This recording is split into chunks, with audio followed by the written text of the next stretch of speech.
What's going on, guys? I wanted to talk today about lump sum investing versus dollar cost averaging.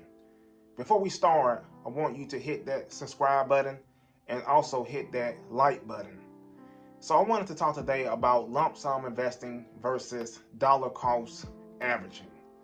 And being in the stock market, these are two concepts or two ways that you can invest in stocks. So let's start off by defining what is lump sum investing and what is dollar cost averaging. And lump sum investing is kind of like what it sounds like. You are investing a lump sum of money inside of a stock. So for example, you might like a stock. Let's say, for example, Apple, and you just want to buy Apple. So say, for example, you have, I'm going to say, let's say an amount $10,000, and you see that Apple is at a good price that you like, so you invest $10,000 inside of Apple. So that's lump sum investing. The same way it sounds. That's investing a lump sum of money inside of a stock. Dollar cost averaging is when a person is buying a stock, maybe for a set period. So say, for example, you may be a person who, say, a goal is to buy a stock every week, or buy a stock every couple weeks, or every 3 weeks. It's a whatever time interval that you like, but you're kind of just constantly investing in that stock, for example. So for an example is, say, for example, this person also likes Apple, so they say, hey, I want to invest $500 in Apple every 2 weeks, basically every 2 weeks. So by doing that, this person is constantly investing in Apple and constantly, is buying shares, building their wealth. And so that's dollar cost averaging. And both of these concepts, lump sum investing and dollar cost averaging, have some good benefits. With lump sum investing, it can be powerful, especially if you're buying a stock at a good price. Because, so say, for example, we have like a market crash, and you see that, hey, this stock that you like has crashed. It's went to a good price. So I want to invest as much money as I can, or good lump sum of money, so I can buy it at a good price. So when it does rise back up, I made great profits. And that's the power of lump sum investing. Whereas with dollar cost averaging, you may not be getting the best price. So say, for example, you doing, paying $500 every couple weeks to buying stocks.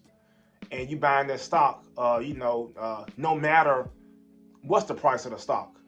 So, you could be buying it at a good price if the market has crashed. But say, for example, you buying a stock every 2 weeks and the stock has ran up some. So say when you first bought it, you bought it at it crashed down to like $100, for example. But say it's kind of has rose up some, risen up some, and now it's at $200.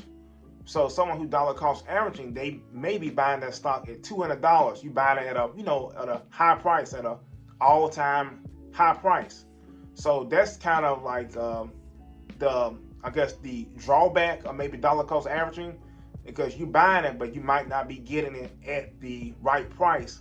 But the good thing about dollar cost averaging as well is that even though you're buying it at a higher price, you're still buying a company that you like, a good company that you like, and the stock market on average rises up over time. It gets higher over time, even though we have market crashes and things of that nature.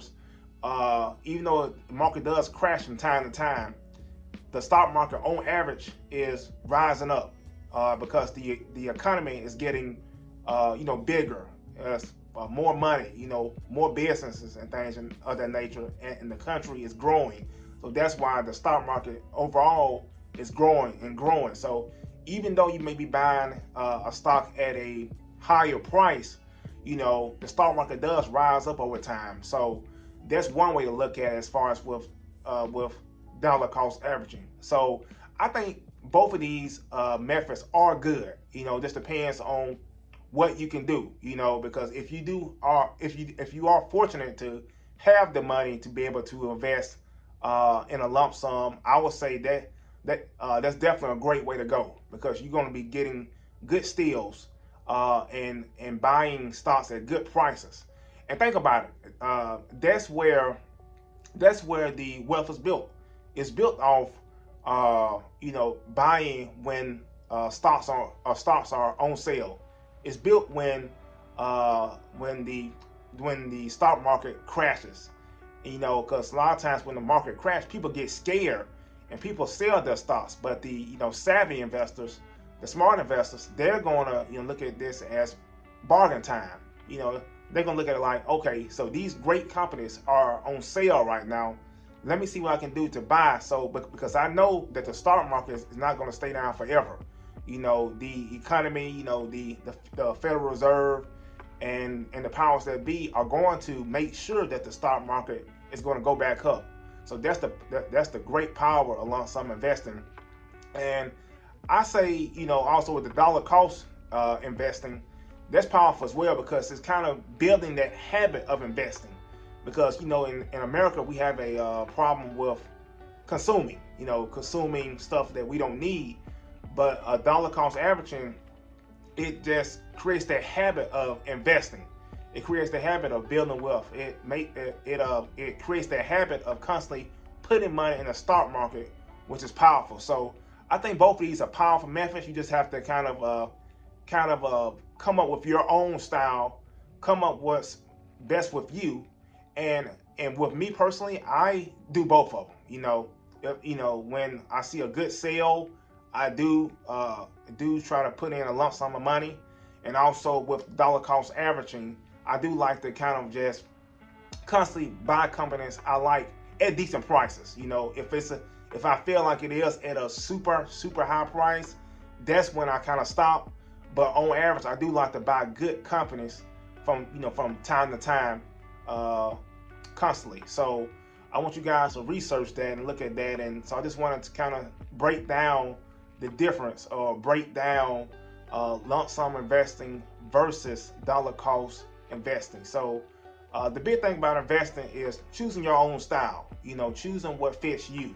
You know, because there's a lot of different styles out here. It's a lot of different methods out here. But you have to really know yourself, analyze yourself, and then you'll be able to choose what's for you. You know, so I wanted to break that down. And comment, share the video, hit that like button, and I will talk to you guys soon. Peace.